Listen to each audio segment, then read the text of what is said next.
The lab is closed. As of now today, my team, we're just sitting tight. We're okay. I think checking in with my team mentally regularly is important. Making sure that they're communicating with their clients is important. First shutdown was the unknown of fear. No one knows what was happening. So we thought we were gonna open in like 2 weeks. So we canceled our clients for 2 weeks and rescheduled them. And then we're like, oh, we're not going to be open in April or May or June, like barely June. I didn't go to pandemic school.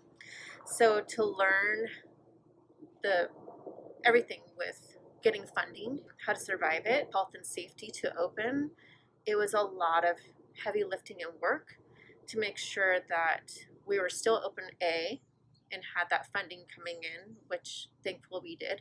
I was on multiple Zoom calls daily with other industry or other parts of our industry, big companies, asking questions. They're giving us tools all over the country, what they were doing to open. I took that information and put it on top of what our guidelines were. So what was mandated through state, I went above and beyond that. Emotional highs and emotional lows, but I think coming through it, I feel stronger with shutdown number 2, that we can get through it. Like there's 31 salons that shut down, 31, and I'm like, God, am I far behind them? It's heartbreaking, like to come together as a community, but then you see that they don't make it. It sucks. It's painful to watch, especially in our community, like North Park, where I feel like we're really tight with our North Park Main Street Society. They're great. They're super helpful. They're super supportive. They're probably one of the strongest communities that I know in San Diego County that come together and they like listen to us and actually support us to now see a lot of these businesses crumble. Honestly, the health and safety of my team and community it weighs on me heavy. So as a leader, like making all the right choices to make sure I'm taking all the right steps with making sure our temperatures are taken, hands are washed for 20 seconds in our bathroom, everyone puts on a robe, smock, everyone.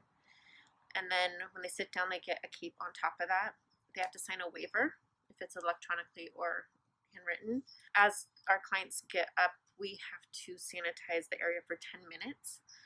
And then we put all of our implements in that box that we used on that one person and put it in the back room to sanitize it immediately after.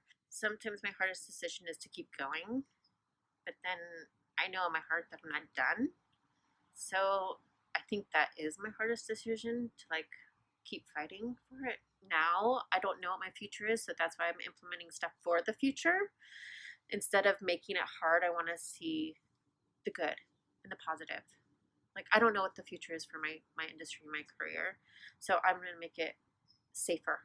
Once you get the funding, you're supposed to use it right away. And how am I supposed to hire hairstylists? So it was a little challenging, but thankfully, I think we had it for 2 or 3 weeks by the time we were able to open. So then, yeah, as we opened, then it made more sense to use it. But no, it was not easy to navigate.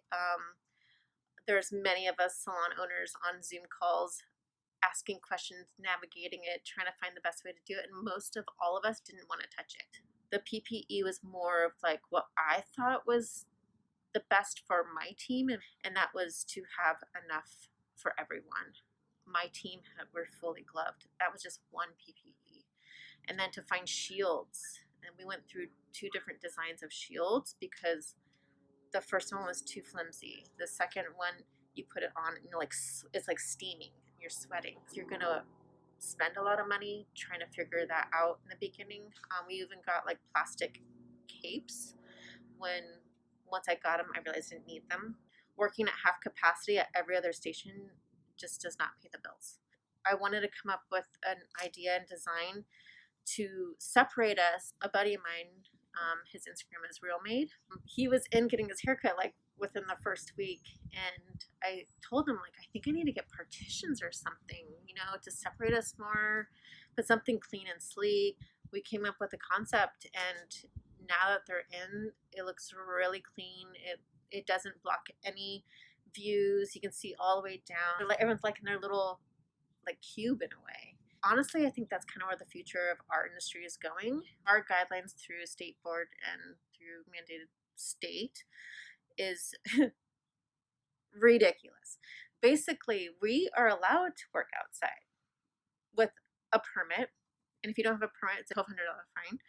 And a lot of salons don't know that, so they're setting up outside, and then state board's coming around and finding them. So if you're gonna put us outside, pay for that fine, that permit. We can't have water, so that means we have to hose down our client from a hose or a bucket. We can only do dry haircuts, which means if I'm next to a restaurant and I'm cutting hair, that hair's gonna go in their food. And we're on a dirty sidewalk. Very unrealistic for us, for our industry. I can see it being a little bit more easier for restaurants because you're sitting at a table. What has been given to us isn't really a gift, it's more of a headache. We're putting a lot of hard work, and money into making sure that we're doing things right so we can be open. Now, the salon down the street that doesn't believe all this or doesn't really care should be fined or not open, because we're doing what is mandated by state, and if they're not even doing that, then they shouldn't be open. We should be graded differently for sure. I would love for someone to come and be like, okay, you guys can open and you guys can't. You know what I mean? So, because I want to be open, and what happens is going to happen. You know, I can't control that. I can only control as much as I can control. And if I did my best and I tried my hardest, I already know I have. So I think that's kind of where I'm at right now, is I'm just going with what is given to me at the moment.